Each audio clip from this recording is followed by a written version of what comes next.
Bruno Le Maire qui l'a dit, il veut durcir le régime des locations saisonnières sur Airbnb. Et le ministre de l'économie qui estime qu'elles sont ou qu'elles bénéficient en tout cas d'une fiscalité très favorable. Le ministre de l'économie qui souhaite que la fiscalité des meublés touristiques soit, je le cite, équivalent à celle des autres logements. Maître Jérôme Barré, bonjour. Bonjour David. Avocat associé au sein du cabinet Yards. Il a donc, le ministre, affirmé sa volonté de réformer cette fiscalité applicable aux logements sur Airbnb. Juste, de quoi parle-t-on pour circonscrire un peu le sujet? Eh bien, les biens qui sont loués via les plateformes que Airbnb, Abritel, Booking entrent dans la catégorie des locations, certaines chez Booking, dans la catégorisation je vais y arriver, dans la catégorie des locations meublées. En effet, il s'agit d'appartements, de maisons ou de studios mis en location pour de courtes durées et qu'ils se différencient évidemment des biens qui sont loués nus, pour lesquels il n'y a pas d'ameublement nécessaire pour y séjourner. Bon, en pratique, si je veux me lancer dans la location sur ces plateformes, quels éléments doivent être présents dans le logement? Alors, juste avant, sur un plan administratif, il faut avoir à la fois l'autorisation de pouvoir exercer cette activité par la copropriété et en général par la mairie du lieu. Ensuite, pour pouvoir bénéficier de ce régime fiscal, il faut que ce soit meublé. Meublé, c'est-à-dire de la literie, des rideaux, une plaque de cuisson, un four, un micro-ondes, un réfrigérateur, des congélateurs. Et évidemment, dans certains cas, notamment justement dans la courte durée, bénéficier du linge de maison pour la literie et pour la salle de bain. Et donc si on ne fournit pas tous ces éléments de la façon la plus complète possible, le juge pourrait remettre en cause ce statut de meublé. Bon, la fiscalité, encore une fois, des locations meublées, elle n'est pas similaire à celle des locations dites nues, sans rien à l'intérieur. Et non, ce qui est meublé rentre dans la catégorie des BIC, on va le détailler après, et ce qui est meublé rentre dans la catégorie des revenus fonciers.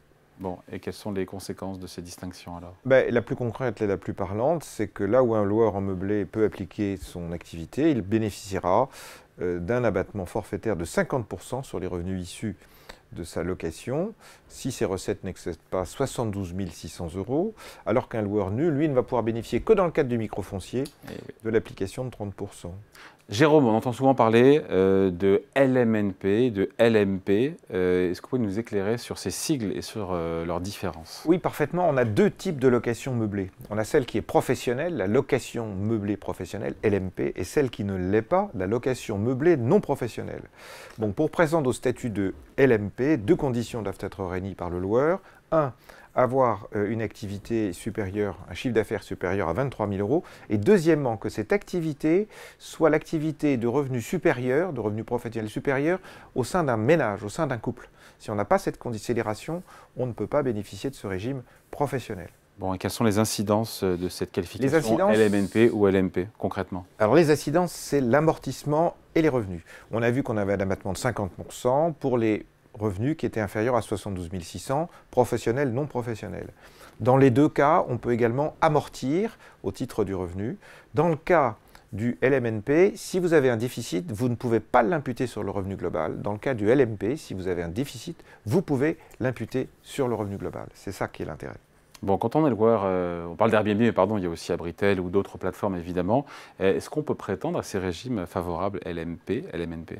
Parfaitement, les loueurs via ces plateformes peuvent bénéficier, donc, comme tous les loueurs en meublé, de ces régimes qui justement sont considérés par le ministre comme étant injustement plus avantageux. Justement, Jérôme, si on revient sur les propos du ministre, Bruno Le Maire qui estime que les locations touristiques, je le cite, de courte durée contribuent au mal logement, c'est le terme qu'il a employé. De quoi est-ce qu'il parle exactement? Alors, ça, c'est une question très particulière. C'est parce qu'en fait, la ministre Emmanuelle Wargon, la ministre du Logement de l'époque, avait autorisé les locations, quelle que soit la qualité du logement, en considérant comme c'était des logements de courte durée, il n'y avait pas de précarité énergétique. Ça, la question évoquée par le ministre est justement de dire que même pour les locations de courte durée, on fera attention aux aspects thermiques. Bon, je reviens à cette réforme évoquée par Bruno Le Maire. Elle pourrait rentrer en application en vigueur quand? Il n'y a pas de délai qui a été donné, mais on peut penser que ce sera travaillé, si je puis dire, au moment de la loi de finances pour l'année prochaine. Donc à la rentrée, à partir de septembre, on en reparlera. Merci beaucoup. Explication signée Maître Jérôme Barré, avocat associé au sein du cabinet Yards. Merci. Merci David.